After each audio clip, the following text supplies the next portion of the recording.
সংবিধান সংস্কার পরিষদ নতুন এই কাঠামো ঘিরে আবারও টালমাটাল হয়ে উঠেছে দেশের রাজনীতি। জাতীয় সংসদ থাকতেও কেন আলাদা করে একটি সংবিধান সংস্কার পরিষদ প্রয়োজন, এই প্রশ্নে বিভক্ত দেশের বর্তমান প্রধান দুই রাজনৈতিক শক্তি।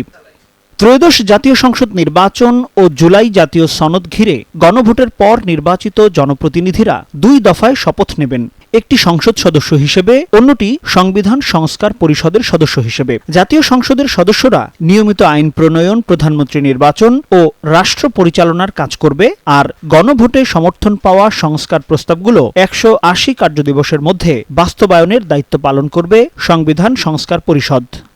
নির্বাচনের আগে অন্তর্বর্তী সরকারের ব্যাখ্যায় বলা হয়েছিল, জুলাই গণ অভ্যুত্থানের পর কাঠামোগত পরিবর্তনের প্রয়োজনীয়তা থেকেই এই পৃথক পরিষদের ধারণা। জাতীয় ঐকমত্য কমিশনের সহসভাপতি আলী রিয়াজ জানিয়েছিলেন, বর্তমান সংবিধানের সীমাবদ্ধতার কারণে মৌলিক পরিবর্তন আনা কঠিন, তাই একই সদস্যের দ্বৈত ভূমিকায় কাজ করার প্রস্তাব দেওয়া হয়েছে।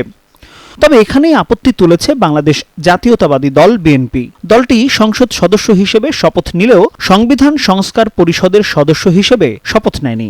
বিএনপির বক্তব্য, নির্বাচিত সংসদ সদস্যরাই সংবিধানের 142 অনুচ্ছেদ অনুযায়ী সংশোধনী আনতে পারেন, ফলে আলাদা পরিষদ গঠন আইনি জটিলতা তৈরি করতে পারে। এ অবস্থান ঘিরে শুরুতে কড়া প্রতিক্রিয়া দেয় বাংলাদেশ জামায়াত ইসলামীর নেতৃত্বাধীন 11 দলীয় জোট।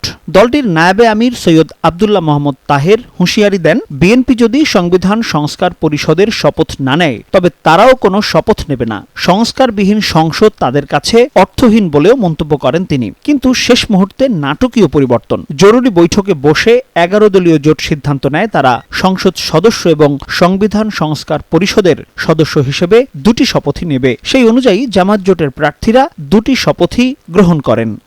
তবে সংবিধান সংস্কার পরিষদ ইস্যুতে বিএনপির বক্তব্যের বিরোধিতা করে এনসিপি নেতা ও নারায়ণগঞ্জ 4 আসনের সংসদ সদস্য অ্যাডভোকেট আব্দুল্লাহ আল আমিন বলেন, জনগণ জুলাইয়ের আকাঙ্ক্ষা বাস্তবায়নের জন্য তাদেরকে ম্যান্ডেট দিয়েছে, এজন্য তারা দুটি শপথই নিয়েছেন। কিন্তু বিএনপি ক্ষমতামুখী দল হিসেবে শুধু সরকার গঠনের শপথ নিয়ে গণরায় উপেক্ষা করছে। ফলে রাজনৈতিক সমীকরণে স্পষ্ট বিভাজন তৈরি হয়েছে। বিএনপি সংখ্যাগরিষ্ঠতা নিয়ে সংসদে গেলেও পরিষদে অনুপস্থিত। অন্যদিকে জামায়াত জোট দ্বৈত ভূমিকায় অংশ নিচ্ছে। আইন বিশেষজ্ঞদের একাংশ বলছেন, সংসদ ও সংবিধান সংস্কার পরিষদের সমান্তরাল কার্যক্রম ভবিষ্যতে আদালতে চ্যালেঞ্জের মুখে পড়তে পারে। আবার জামায়াত ও এনসিপি নেতাদের যুক্তি, একই সদস্যরা দুই ভূমিকায় থাকায় সাংবিধানিক সংকট তৈরি হবে না। সব মিলিয়ে প্রশ্ন উঠছে, সংবিধান সংস্কারের এই নতুন পথ কি কাঙ্ক্ষিত পরিবর্তন আনবে, নাকি তৈরি করবে নতুন বিতর্ক? মাসুম খান, টাইমস টুডে।